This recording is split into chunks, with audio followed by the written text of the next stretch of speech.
It's another day in Procurement Foundry land. I'm excited about this one, boy.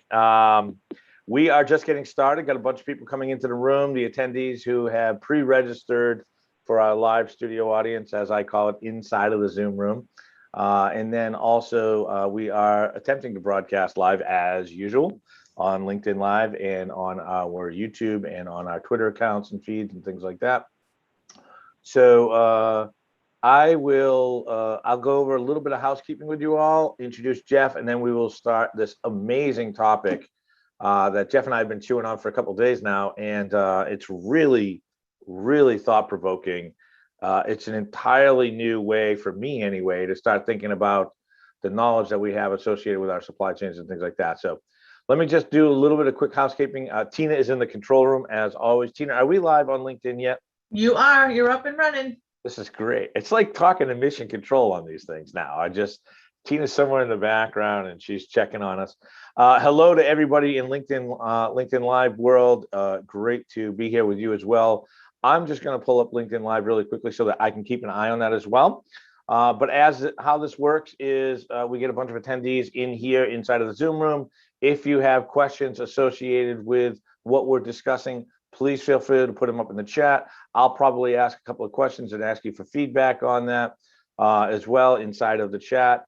You can go ahead and tell us. I'd love to hear from everybody that's inside of the room right now, where you're all from, as well as the folks on LinkedIn Live. Just ping us in the comments in LinkedIn Live and tell us where you're all coming from. We'd love to hear that as well. All right, so this is how we do this. If you're on LinkedIn Live and you get a question, we will be monitoring that. We'll bring it into the discussion. We'll have Jeff answer that question for you.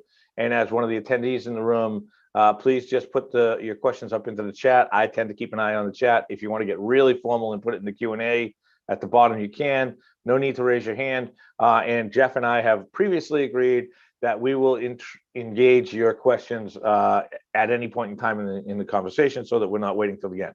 All right, that said, thank you very much to the sponsors of today's event, Craft.co.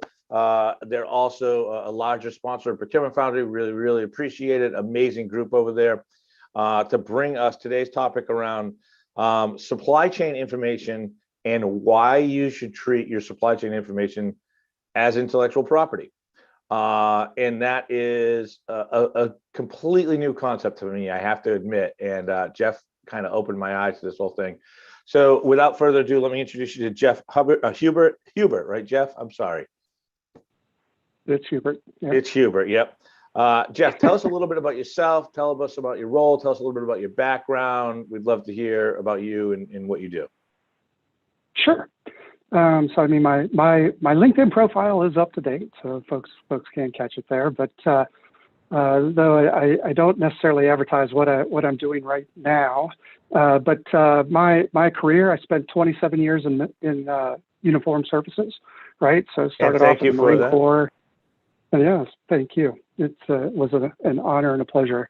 I was one of those people kind of had the blessing of being able to serve with some extraordinary people. So I was very, very, very blessed there. But was in the Marine Corps, went to the Naval Academy, and took a commission in the Navy. Worked in naval intelligence, doing primarily, started off in space and electronic warfare. So I have a communications background, right, and networks, so I understand systems. But then I transitioned to the intelligence community, doing targeting and imagery. But through targeting, right, if you do targeting, a lot of people tend to think of it as, we talk about it in military speak, warheads on foreheads, right, or break things and blow things up. It's not just that. I mean, that's kind of the way we do it, but it also goes to how you engage people, right? Key leader engagement. These are all networks that you want to influence in different ways with the tools that you have. So we do a lot of systems analysis, nodal analysis, which is now what I still do for a living, just not as an intelligence officer. So retired back in 2010, went to the private sector, started off at Accenture doing business process work, as well as created the first analytics offering for the Accenture Federal Practice. I ran a company, my family had a business, small manufacturing company here in Ohio, making rubber parts for restoring old cars. When I showed up, I didn't know what a balance sheet was. So I had to learn all these things about business, how to manage supply chains, how to fix your own stuff, right? How to make sure that you can deliver. So I had my own supply chain, and I was a part of somebody else's supply chain, right? So I got the opportunity to work both sides of that. I sold the company to private equity. I could write a book on how not to run a company. So anybody that wants to sync up and talk about how hard it is to run a company. I mean, it is extremely challenging. But in the course of doing that, like I said, it was my family's business. My stepfather had passed away. I was coming in. We actually had an executive vice president that I couldn't prove in court, but looked like she was devaluing the company in order to make it affordable to the folks that were out there that wanted to buy the company. This insider threat's a real thing, right? So this was happening. But the other thing is, and we'll talk about it later, Mike, but we lost our intellectual property to one of our suppliers who was coming back into the market and selling against me. So, I mean, how you learn to manage through that, or how you don't let that happen. I now have a newfound appreciation for lawyers and accountants that I did not have prior to. And, we can talk about that over the hour. But after I sold to private equity, I went to work for Ernst & Young in their risk transformation group, doing a lot of analysis. And I was actually supporting the government. The government was my client, doing a lot of work, a lot of access. And when the opportunity came to switch over to government, I came into the Air Force. So now I've kind of worked my way up. I'm the director of the Office of Commercial and Economic Analysis. We're a relatively new program within the Air Force. So we've only been a program since 2018. But we do a lot of work looking at industrial base. So not just supply chain, right? We look across. So the bulk of our analysis the bulk of our focus is looking at how do we support strategic competition, right? Folks hear about strategic competition, how we're going to compete with China, Russia. But then looking at the industry sectors, and the defense industrial base is just another market competing with other markets. So we look at how can we compete or leverage other markets to ensure that we have access to those industry sectors that are important to national security. So that's how we do that, all the way from looking across industries, markets to individual companies. And through that, we can work with program offices, right, and help them understand their supply chains, associated vulnerabilities. How do you respond to them, right? So we look at how to create the response. So knowing that there's a threat or a vulnerability, right, is one piece of it. What do you do with that is the key, right? Most people don't even want to know that there's a problem because then they have to deal with it, right? So we look at it from a protect, promote, project, right, is the way that we approach it. If you want to think of it like the way you talk in sports, defense, offense, move the goalpost. And the government has a whole host of authorities and resources that we can use, and some that private industry can't. But there's some similarities that we can go into as we talk. But that's where I am, and it's exciting. Never a dull day, but that's what I have right now. Well, hey, listen. Let me start by thanking you for the service. And you're working for the Air Force right now, correct? Correct. But you're a Navy man at heart, so you must have constant conflicts there during football season and other events. So listen, trying to talk about supply chain information as a whole in less than 60 minutes is going to be daunting for us, right? But can you give me a sense of scope? I mean, I know you talked a little bit about intellectual property, and I knew we were going to have a lot of questions on this one. TJ, I already see your question inside of the room around how suppliers end up having more critical information than they're supposed to. We're going to talk later on about what you should share and what you shouldn't share. But I want to set the stage first, because this is a much bigger painting than I thought it was when we first started talking about how to manage your supply chain data as intellectual property. I thought, okay, well, I got to worry about my patterns, and I got to worry about my formulas, and I got to worry about, the blueprints associated with the lug nuts that go into the subassembly or something like that.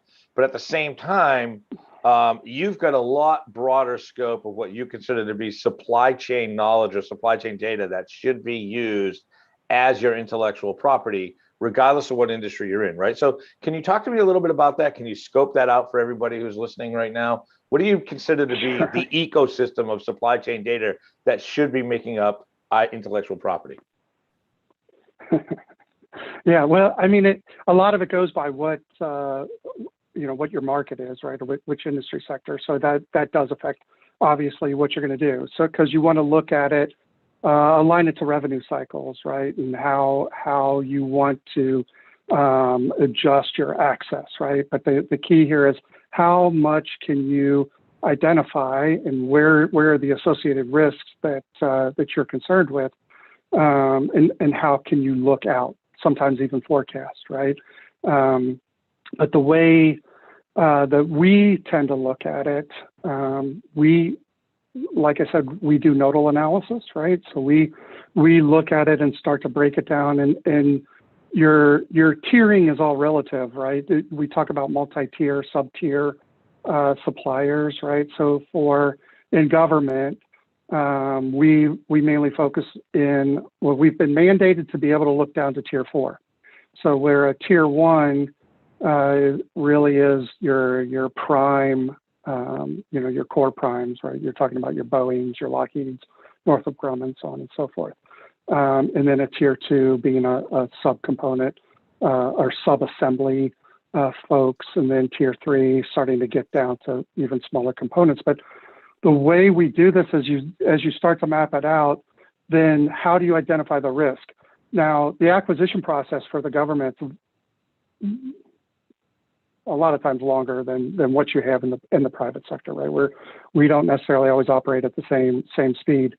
But as you're looking at your supply chains, it actually starts all the way back to how you're going to contract it, right? Because we actually contract all of this out and how we put the verbiage in the contract. So, and then identifying some teams or some key providers, right, that you have in the contract language, but then we do due diligence against those teams, where that we'll also start to look at who are the suppliers. With the government, we're always concerned about foreign ownership, control, and influence. Influence being the hardest one to understand, but it's ever present. But the way this applies over in the private sector, right, is that you start to look at how can that foreign influence, right? If one of your suppliers, right, also supplies a big company in China or Russia or India or whatever, right? Yep. And the revenue generation from that company is much bigger than the revenue generation from you, you're going to be a lower priority, right? And understanding the reality that, or how you contract it. I'll give an example of another thing that affects how we contract. A lot of times we'll going to your suppliers, you'll ask, can you surge? Right, that's the big thing for the government. If you were to go to war, how would you surge? Right, if I had to increase capacity, and that company will usually say absolutely, and they probably do have a plan to surge for that program. Even within the government, we don't have the visibility across the other program who's using the same vendor and ask the same question. And they said, yes, we can surge for you. But they didn't write it so that they can surge for both. And right. When we go to war, that's usually what happens, right? So understanding how that works. But when we get to looking at suppliers, when we do our due diligence, like I said, we look at the foreign influence, but we tend to look at business viability. Is the company solid? Is the company true? What's the past performance? As well as regulatory, governance structure. We're starting to get better at looking at human capital risk, right? Because there's a lot of times your supplier might have key capability that can be taken away from the company, right? IP flows with people as well. And then, like I said, the suppliers, where the risk is down in, but really extremely complex. And that's one of the reasons, we talked about where Kraft is sponsoring this. So within government, we looked at building a system ourselves back a while ago, right? We were trying to build a tool to do this work, and the company we were using was just struggling, right? Government in and of itself is not good at developing software. And we found that we kept going to the Kraft website and saying, can't you just build this? See this output? Can you do this? Yeah. And then finally we just said, why don't we go to Kraft? And one of the benefits of it is, like I said, we do this as a portfolio. So we treat, just like you would do, look at investment banking, right? We break it down into the nodes, align the companies to them. But what it allows us to do is understand those suppliers, where they are, but identify who else is in the ecosystem, or if there is nobody else in the ecosystem, or if that market is being, that company is being driven by another market, and how that influences our decision making. Yeah. Bit long-winded, but sorry. That's okay. That's okay. So I think what's important for me and what I learned just from talking to you is, okay, so there's the traditional supply chain knowledge that you have associated with your suppliers, and the Crafts of the world, the data aggregators of the world are really helping to pull all that together, associated with everything from who the company is, what their financial viability is, what their, labor practices are, what is their cyber risk capabilities, right? And what's their cyber risk rating scores and things like that. So that you have a really good understanding of your supplier base from a third party. But then in addition to that, you've got the knowledge of how you've contracted that third party, right? How do you ramp up? How do you expand? How do you get ready to go to, in government? How do you go to war? But also, how do you go to war in business as a whole when you decide to, hey, we're expanding into Latin America with a new product base, right? And also everything else that comes along with that, which is your knowledge of the shipping lines and the trade roads and what your cost for basis is and what that market is doing. That's all kind of on the supply chain side of it for me. And that all, to me, resonates. I get all of that, right? But then there's the internal data that you are aware of as well as a supply chain. You know what your sales are. You can do anticipatory demand modeling, right? You know what your R&D pipeline looks like. You know from your marketing team, what they're working on and what markets they're going into next. And I think what's really interesting to me is all of that becomes this supply chain ecosystem of knowledge, and there's differentiating levels of information in there, but the whole thing is one gigantic pot of intellectual property soup, if you will, right? Right. And all of those things are contributing ingredients to make soup. Now the question is who's tasting the soup to make sure it tastes good, make sure that the customers at the restaurant like it, and that you can sell soup and leverage, all of your knowledge of this new recipe to get better at what you do. And we're going to talk about that because thinking about this, putting the mindset of intellectual property first is just knowing what's going on in my supply chain is really, really interesting to me, because when I think of intellectual property, I think of contracts that I need to lock in a vault, right? And we talked about this earlier, recipes for soft drinks, and I won't name which companies, but are guarded, very, very sacredly, right? And your information around and your knowledge of your supply chain is probably just as important as the recipe for your soft drink as it is for the benefit of your ability to be able to sell and move soft drinks through your supply chain. And that's the part for me that's really, really interesting.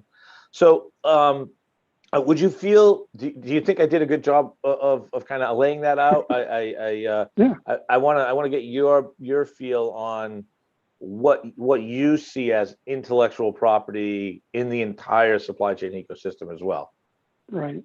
Well, and there's two sides of it, right? There's the intellectual property that you gather, right? So how you have that, because you're protecting it from your competitors, right? Your competitors want access to your supply chains just as much as you do, right? So even understanding when you have sub-suppliers that are supplying your competitors, you want to know that, right? Because you could end up being shut out. How much do you need that part? But there's another piece of it that even your sub tiers have intellectual property that they're trying to keep from you.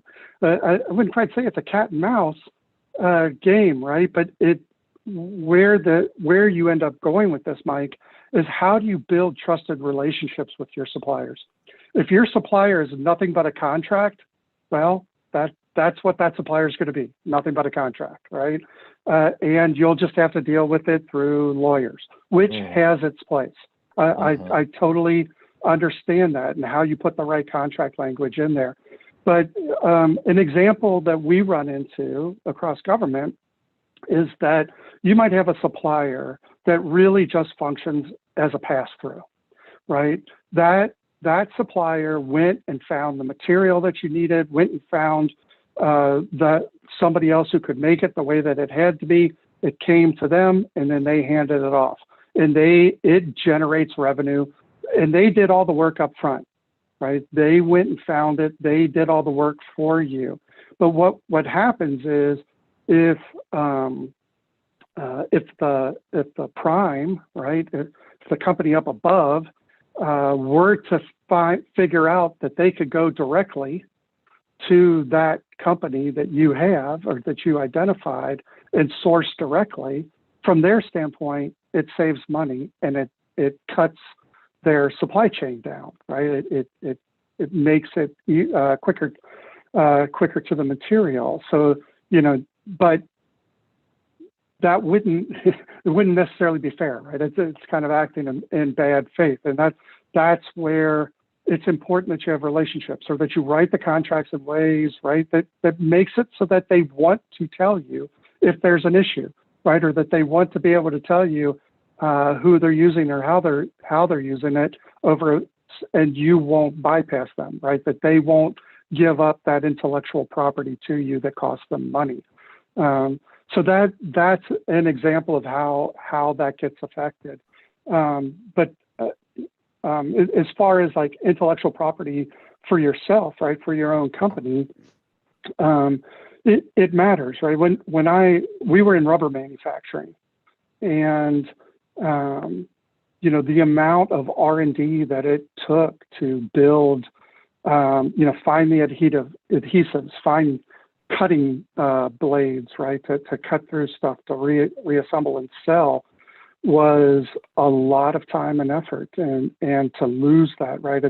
It's not just the process, but it was the supplier giving me that adhesive. It was the supplier that I was buying the blades from, or the rubber direct sourcing of the rubber.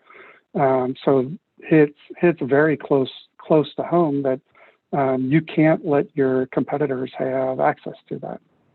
Yeah, I mean, one of the things that comes to mind for me is even domestically. I mean, if think about all the effort you do to source something overseas, you get it domestically into the United States if you're working in the domestic U.S. market.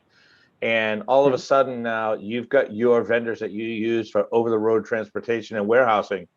And if you can figure out how to do that better than anybody else, that takes, 10 basis points off of a product, right? Or 15 or 20, whatever the number is. And if you figured out how to solve for pi against warehousing and trucking better than somebody else, that's intellectual property that you should be guarding very, very carefully, and factoring that into the larger factor of, okay, now I know that my trucking and warehousing knowledge and the contracts that I have against those are strategic intellectual property to me. How much of that do I need to share with the rest of my supply chain without exposing myself to my supply chain, going back and telling my competitor about it somewhere down third, fourth tier, right? So really, really smart. And that's basically the concept that we're talking about, which is, okay, basically everything you're doing has some element of intellectual property associated with it. right? And you need to be thinking about it that way. So let me ask you this. How are, and this is a good question, time for me to take one of my verbal surveys of the audience and of the community at large out on LinkedIn Live. So based on kind of how we've been laying this all out, where do you think you are in understanding and mapping out your entire data knowledge ecosystem of your supply chain and treating it like intellectual property versus just it's sitting in a repository somewhere, it's a contract, we don't look at it that much.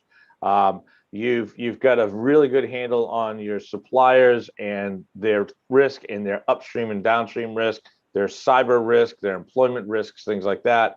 I'm interested to hear. So on, let's do this. On a scale of 1 to 5 for everybody that's watching right now, please put it into the chat. Please put it online. 1, yeah, we're barely holding on, and it's day-to-day firefighting here. And 5 is we've been doing this for years. We're completely locked down. We've got an entire team of analysts that do nothing but look at this all night long. And you know, we've got this covered kind of like a well-oiled financial planning and analysis team inside of our finance organization. And if anybody puts 5, I may actually call you to the carpet on it. But if you do, we'll have you on the next panel. All right. That said, Jeff, in your opinion, where does this lie in the organization? Where inside is this the chief supply chain officer role? Is this finance? Is it legal? Is it like, where does this reside? Is it the sourcing team? Where is this? Where does this reside right now? And are there enough people? And here's my big question: inside of those organizations today, are there enough people reading the tea leaves to maximize the? I'm going to use an investment term: maximize the alpha, the return, the gain of having this knowledge and being able to leverage it.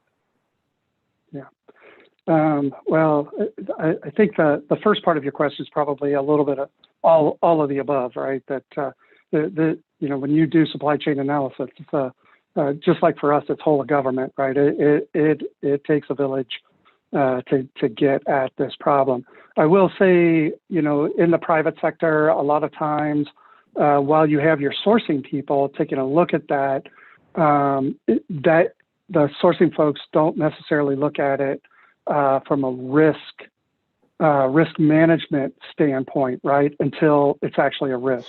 Unless you've got somebody that's done some awesome, you know, PMI risk analysis certified, right? That working through mitigation strategy. But often, right, you're just trying to source, you're just trying to bring it in, you're moving based off of executing contract.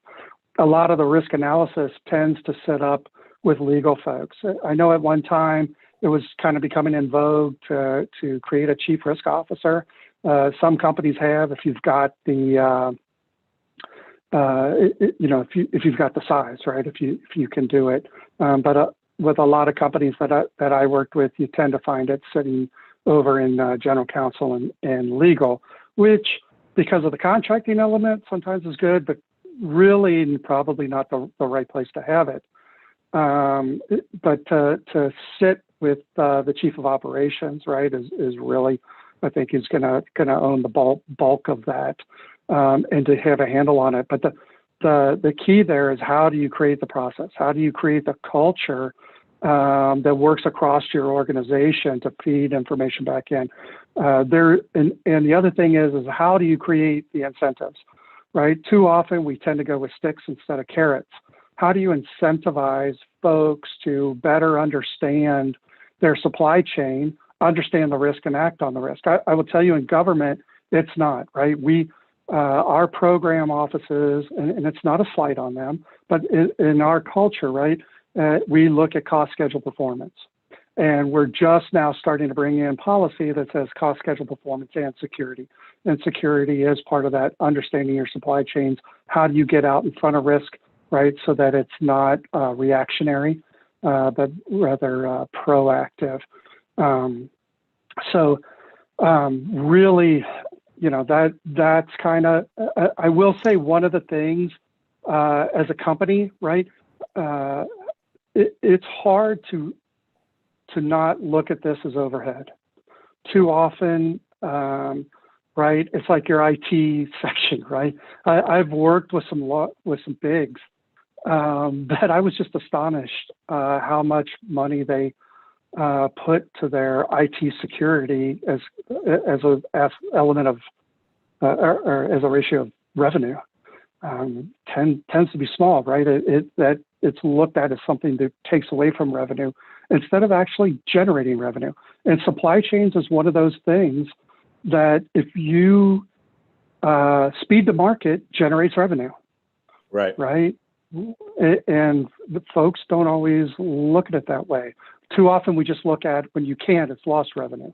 No, speed to market generates revenue because it's a differentiator that sets you apart from your customers as well. If you can deliver faster, get it to people who need it, they're going to go with you instead of your competitors. So, I mean, supply chain analysis, supply chain resiliency, and understanding your supply chains and how to stay out in front of them is critical to your revenue generation. Mm-hmm, mm-hmm. Are there enough supply chain analysts out there right now? And if not, how big is the delta, in your opinion? I mean, there's supply chain experts out there, right? I will say in government, we find it hard to find these folks.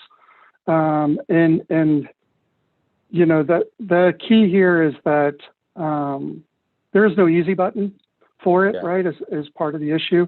There's a lot of tools, you know, data and tools that are out there to help that I think are making it better. Yeah. You know, like I said, Craft being one of them. There's several that are out there. You know, we went with the one that had the most operability for where we are and where we're going, right? That's the reason why we did it that way. But you know, one of the things we like about Craft is because they were a startup when we engaged them, that we were able to partner with them and grow that capability. And while we're government right now, we're there. While a large customer, because we do more than just it's not just my organization. We across government uses Craft.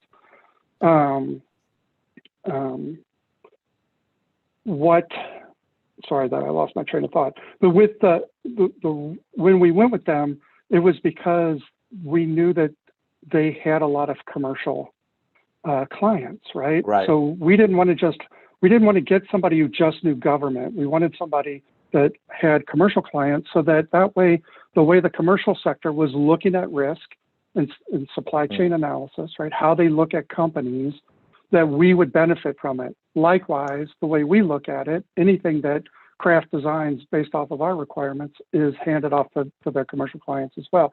So we look at that as a partnership, right, to move this further. But one of the things that we're working with them to do, and like I said, because there isn't an easy button, often there isn't necessarily a supply chain analyst. It's a program analyst, right?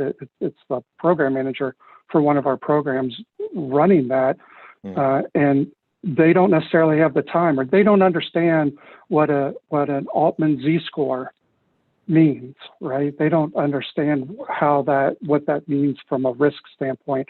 So how you understand how to flag that, and then how you help that person react to it is really where a lot of our focus is right now. Yeah. Great stuff. I want to stay on risk for a minute, but then I want to jump back in because we're talking a lot about risk mitigation and a lot of risk inside of the supply chain and making sure that you use and leverage your supply chain knowledge to avoid risk.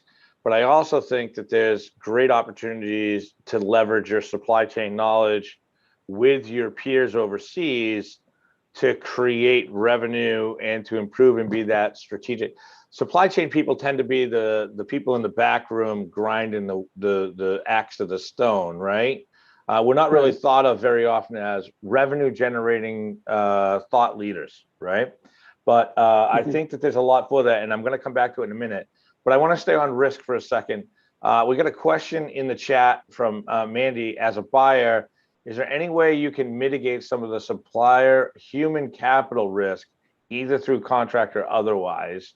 And I know you were talking about how important contracting is and using and knowing your contracts as part of this intellectual property. So I'll ask you if you have any thoughts on mitigating risk associated with human capital.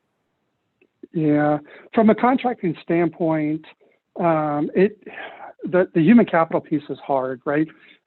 Sometimes what we do is that we'll, within the contract, put it in writing to identify any critical personnel, right? And what that means. But I mean, folks can leave a company. That's just the way it is.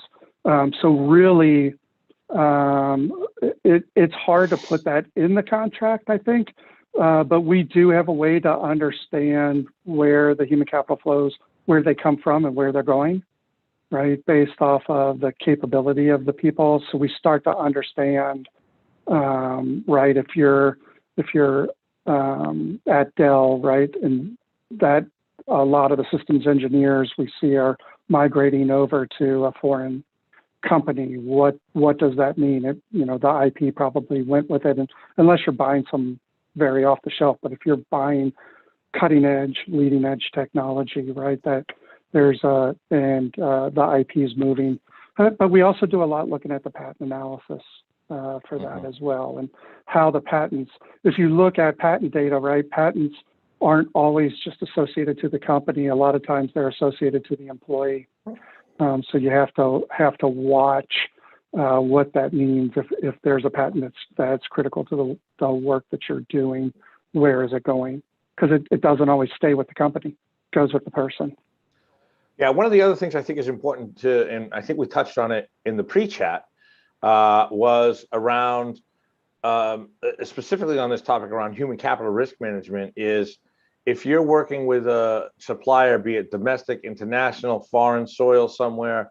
In a lot of cases, there will be supply chain manufacturers or repackers or things like that who will agree to your terms and conditions in your contract, or they will tell you, hey, we are abiding by, X, Y, and Z standard, but they're doing it at one facility, right? They're doing it because they do business with one of the big resell consumer packaged goods companies in the United States, right? The e-commerce companies or something like that.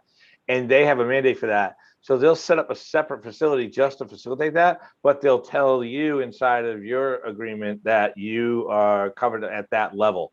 So it's really important for you to make sure that it's not a holistic message that you're getting associated with livable wage earnings or things like that, right? Like, okay, all of a sudden you have a livable wage earning, you might demand that your third-party supplier presents a livable wage to your. So what they'll do is they'll spin out a separate facility with 100 employees, but they're getting a livable wage, but the 1,000 people back at the other shop are not, because they're just winning your business off of that. Is that right, Jeff? Yeah, absolutely. And that kind of gets back to some of the ESG analysis that's out there that didn't used to really be readily available, that now is out there. I mean, some of this is a bit generational. Yeah. Folks didn't necessarily used to care about that as much, but nowadays it's something that's important to folks. So, and surprisingly, government pays attention to it, right? Even within craft, originally we didn't look at the ESG assessments that they had in the system, and they brought it in because we didn't think there was a call for it from my customers, and absolutely they use it completely.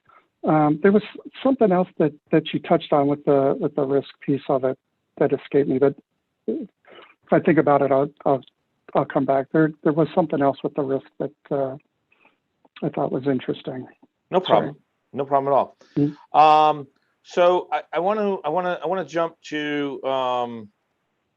Let's see. Where should we jump to?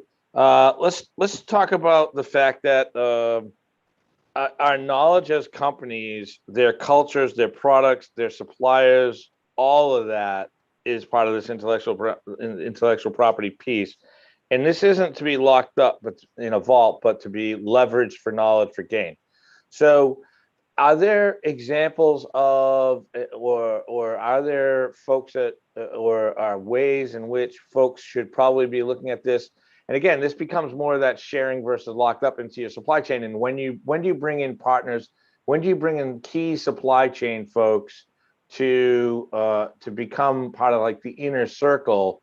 Like, for example, I think of the one example I keep going back to is the toy that was made for a little while, where it was the spinner toy thing that every kid had to have, right? Mm-hmm. That phenomenon happened so fast. If you weren't in one of the first to market, you're in a discount rack for 52 cents, by 4 months. That hit, people made a ton of money off of it. They pivoted off of it. But if you're not bringing in your supplier base and explaining to them what the consumer demand is for that, at the first sight of that craze, you're missing the boat on that, right? So how do you, in your opinion, how do you weigh and how do you manage the fact that, okay, I'm going to need to design a product, I'm going to need to put it into R&D, I'm going to need to get a spec on it, I'm going to need to get that over to some manufacturer, and then get that on the boat and get it back to me fast enough so we can capture that market without the risk of all of a sudden they're making 95 different knockoffs of that. How do you do that? Well, I think what you're really hitting on, Mike, is that you have to know that, right? Is you have to do the analysis to understand that you even have to know that. A lot of folks don't even necessarily get that piece of it, right? Right. Because if you what you're talking about in speed to market, the folks that are going to be able to do, in the case of what you described, already have suppliers in place that can execute, right? Now, like I said, when I was running a company, I ran into kind of a similar problem, right? So, like I said, we made rubber for restoring old cars, right? So the stuff around your doors, trunks, all that kind of stuff. Any rubber part on a car, on an old car, we made for GM. But when I sold to private equity, what I had to help them understand was that our sales cycle, right, when you brought a new product in, peaked up, right, and then it would taper off, but you never wanted it to completely bottom out. But there was never going to be another 1967 Camaro, right? There was only a certain number that were made. So understanding how you had to control that and how you had to build or supply to that was absolutely critical. So understanding that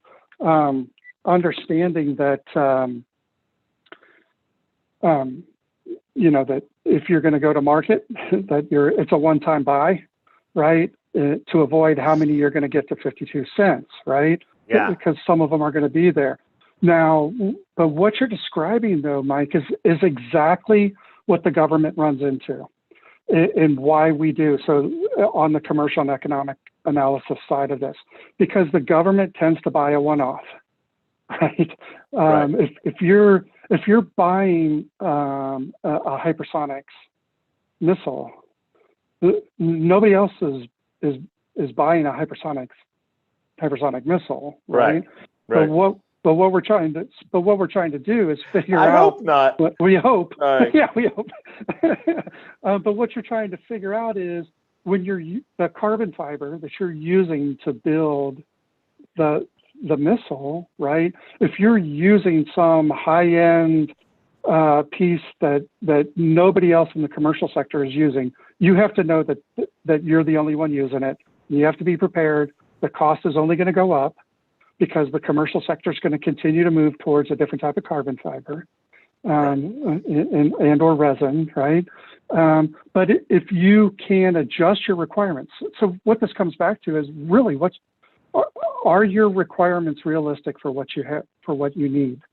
And if it's like for us, we had to go back and say, do we really need that, or do we just need a high temperature composite material, right? What is good enough? What's the commercial sector using? Can we just buy something that the commercial sector is buying, and it brings costs down, and it makes availability better, right? I'll give you one other quick example, Mike, and it's on LinkedIn. I saw where somebody posted, right, how they were interested to see how the government looks at criticality, right? Or how are you handling criticality? I will say from where I sit in my office, I don't focus on criticality because I find it to be kind of ill-defined across the spectrum, right? What's critical to one person is not to another. And I think back to Ellen Lord, who was the the Undersecretary for Acquisition and Sustainment for the Office of Secretary of Defense, was at a speaking event and made the comment that, on one of our platforms, one of our high-end military platforms, we were 6 months behind on delivery for want of a $6.95 fastener. And it goes back to, can you source from another place that fastener, or did you put requirements on it that it has to be certified or it has to meet all these specs? And if you don't understand where that is, when you don't have that and you're 6 months behind and you're losing money, it's all of a sudden it's critical. But no engineer would ever tell you that fastener is critical. And so that's, you really, have to understand and prioritize them, what affects how you get out in front. But when that $6.97 fastener is holding up the production of a satellite, that's where the rubber meets the road, right? And it's like, geez, if I wouldn't known it was going to hold up the whole satellite, I would have paid $7.25 for the thing, right? Exactly. Which could be, again, back to your point around prioritization. If the company that's making the fasteners is also making fasteners for, I don't know, Toyota, right? And they're paying $7.25. Guess whose production's coming first, right? Which again leads back to the whole point, to my point of supply chain analysis and analysts, in my opinion, from what I've been able to gather, are really, really focused on the supply chain. Oh, I got to get this thing on a boat. I got to figure out what the raw materials of aluminum are right now. I got to figure out how to risk the leverage of geopolitical issues associated with a specific region. I got to worry about all of this, and they're focus on the offense, right? What they don't have, and I'm going to use a football analogy here because I know we talked Army Navy football a little bit. So they're focused on running the offense that's on the field right now.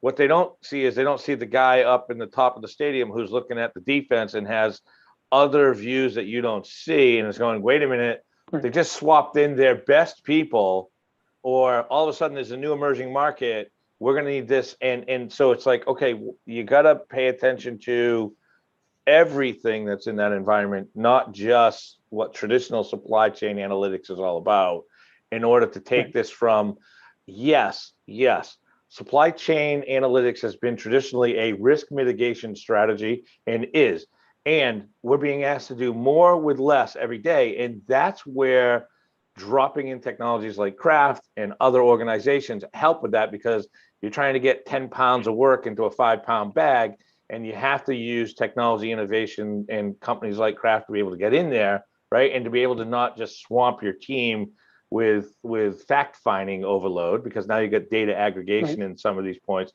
But that should open up the window a little bit more for you to be able to learn from the marketing team on supply chain generation, or geopolitical changes, or consumer changes, or like the pivot from, hey, we're sending this stuff to a major retailer, to I got to deliver this on somebody's door now. That's a big change. That's a packaging change that's going to happen somewhere down the road. And if you're not ahead of it, you got to completely redesign your supply chain, and it takes a long time to get there, right? Absolutely. And you hit on an extremely important part, right? That how do you see the full picture? And I'll give you a real world example of what we ran into. So I was working with the Navy, looking at underwater acoustic sensors, right? They wanted to understand the industry much better, right? We went and did a bunch of analysis, came back and said, from an overall picture, right? The Navy is 86% of the market for underwater acoustic sensors. And of that, for anti-submarine warfare, it covers 96% of that market, right? So, and the Navy came back and said, boy, that's awesome to hear. That means we have a lot of leverage with the industry. And I was like, no, you don't. You asked the wrong question. You wanted to understand acoustic sensors holistically and how it affects underwater, because the same company that's making your underwater acoustic sensor is also making acoustic sensors for cars. The automotive industry buys acoustic sensors at such a quantity that the Navy had virtually no leverage. The other thing is that the Navy had built to such a spec that the leading tech was coming out of the medical industry. So if the Navy just moved to adopting the medical specs, right, for what they needed rather than their own, now they just opened up that whole other access, right, that makes these things more affordable. Because one of the things that's key to making this stuff work, Mike, when it comes to contracting, right, and how we do this, these companies are trying to stay in business, right? That's one of the things that we tend to forget about our suppliers, that we're often not their only customer. Sometimes we are, but we're often not their only customer, and they're just trying to stay alive.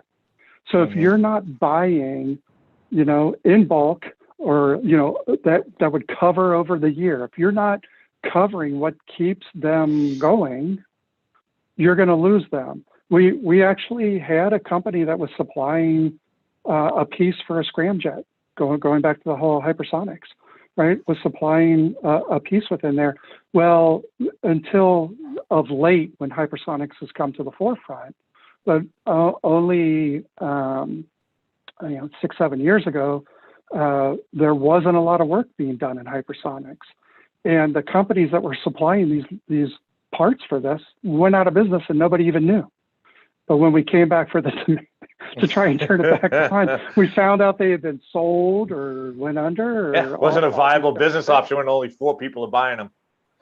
Exactly. But, to that point, that's why when we partnered with Kraft, we put them on a long-term contract.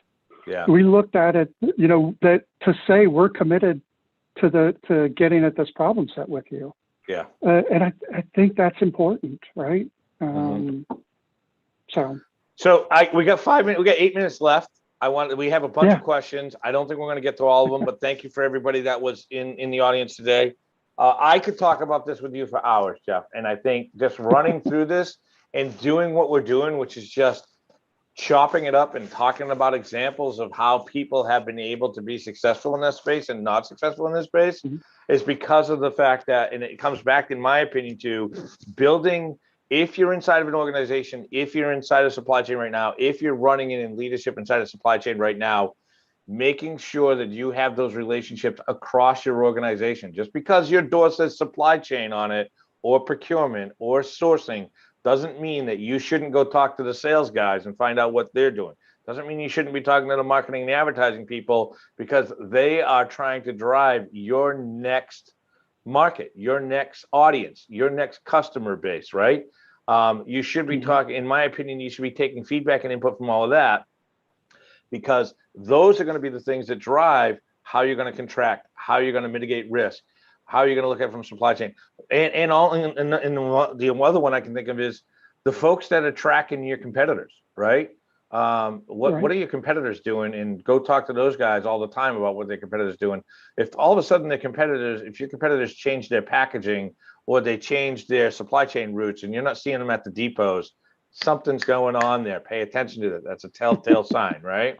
So let me just grab a quick question out of the audience. Todd says, do you recommend on-site auditing suppliers against those types of contract terms? And I think he means the labor risk stuff that we were talking about earlier.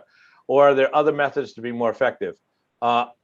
I don't know about you. I would argue, and I did this back about 100,000 years ago when I was in the seafood industry. Doing audits are great, in my opinion, use localized services to conduct the audits, because if you're an American walking into China, your audit's going to mean nothing because it's going to be completely staged before it happens. Right. So I would definitely, I would use someone in country, and I would definitely do audits as unannounced audits, almost like those people that walk into McDonald's and they're buying cheeseburgers and they're auditing the customer service at McDonald's. You don't know whether they're auditing you or if it's just a little lady buying a coffee today, right? That's my 2 cents. What are your thoughts on that? The exact same, right? Where you can, right? That you know, not necessarily audit, but visiting, right, with your folks. You know, I will say that you know, I talked about when I was running the rubber company, right? And I had that executive vice president that had outsourced a piece to Taiwan thinking that was safe. But until I actually met with the Taiwanese group, that I find out that they had actually outsourced it over to mainland China, bringing it back into Taiwan and over to me. So, you know, truth wasn't always there. But one of the things that's happened over the last couple of years is exactly what you said, Mike. Third-party auditors, it's a business and it's out there. That you can take advantage of if that's important to you. But the reporting is becoming much more robust in that area. Yeah. Listen, we're almost out of time. I only got 2 minutes left. I want to ask Jeff about one key takeaway, like I do with all of my discussions. I think we could talk to Jeff for hours on this. I definitely think we should have him back to talk more, preferably after the Army-Navy game to see if his team wins. But that said, there are a couple of questions that did not get answered inside of the internal chat inside of this room. If we can try and get those over to Jeff, or if you want, you might be able to cut and paste those questions down into the LinkedIn feed. That's the Procurement Foundry LinkedIn feed on our site. You'll see this because we're streaming live right now. It's embedded in there. You can cut and paste those questions in, and hopefully maybe Jeff might be able to swing by our LinkedIn destination and maybe give you a little bit of feedback on that. That'd be great. Some questions around supplier associations, like how does a company protect its IP when it's in a supplier association? For example, Toyota Supplier Association, right? I was trying to stay away from names of companies, but there's large organizations that have supplier organizations, and they require you to give certain amounts of information. And then you've got to trust in the fact that what you're doing, or you've written a contract in such a way that if you're providing that information, you can protect yourself and you can get proper recourse if it gets leaked out that way, and you can prove that it got leaked out that way, right? Correct, but which is hard to do. Yeah. But it goes back to, is the risk worth the reward? You really have to look at it that way. Absolutely. Because and we talked separate but related, Mike, and we talked about this, right? Is that when you look at your IP, right? If you're going to outsource, right? A lot of folks that look at when they're going to take something overseas or not. And, you know, kind of rule of thumb, I worked with some companies in the petroleum industry, right? That basically said, you know, when we build something that they're going to use across their groups, they made it in the U.S. or locally, right? But if it was something that based off of their R&D cycle, they were going to have the next latest and greatest in the next 5 years, at that point, they would feel safe to move some of the manufacturing overseas, you know, provided it's not critical, right? But knowing that you are basically accepting that in 5 years, that company, your IP is gone, you better have moved on to the next latest and greatest IP, because somebody else is going to be selling that. And what you find is in the court of law, it's hard to fight it. You know, 5 years is really kind of over that is hard to argue that it's still just your IP. So that's just one of those things. That's an amazing nugget right there. I love the fact that if you're basically telling me is what the life cycle of your IP is about 5 years, and if you're not thinking 5 years out, you should really think about where you're putting your information and who you're giving it to. So thank you. That's amazing insights, Jeff. Really appreciate that. So last thing I want to do, if there's one takeaway from all of this, in the discussion around treating your knowledge of your supply chain as intellectual property and risk and everything that we talked about today, what is the one takeaway that you think is most important for people to be like, okay, that's where I need to go? Yeah, I would say, so, we talked about this the other day. So I actually wrote 4 things that I'm going to read in a second. But the direct answer to your question, I think, is if you have a company and with your supply chains and your supply chains are complex, right? You can't look at supply chain analysis and management as overhead. It is part of It's strategic advantage. Your IP. It's Exactly. strategic advantage, no question about it. You have to invest in it just like you would R&D. But the 4 thoughts I would leave, and I learned these really as a business owner and how you do this, right? But don't act out of desperation, right? When your supply chains get messed up, right? When things look bad, don't get desperate. You just sit down, you can figure it out, right? You have more resources than you think, you just might not have time, right? Which goes back to statement number 1. But there are a lot of resources, even within government, right, that you can use. Or if you're somebody on here that is contracting with the government, there are some insane resources that you can use that a lot of folks don't even understand. And I'll tell you, Mike, one of the ways the government gets to cheat is we use Defense Production Act Title I. So we can actually take a program and say any supplier to this the government has precedence over everybody. If that supplier is, but on that same note, if you're using a supplier that's on a government contract and they're on a Title I program, you better know it, because if that you could get swamped, the government's priority, over you. So it's important that you know that, right? Trusted partners make all the difference, right? If you can't have a contract, only takes you so far, but trust takes you further. And that there's no easy button, but we continue to work to create one. And the companies like Kraft out there, that's what they're doing, because this problem is so complex and so massive that if we don't use data and tools to get at the problem, we won't be able to do it. And the AI ML capabilities that are coming online are phenomenal. I know we're over, but the risk analysis piece of it, it's out there. It's pretty good, right? But you have to kind of know your supply chains. The supply chain discovery piece is much harder. There's a lot of, it's not quite there yet.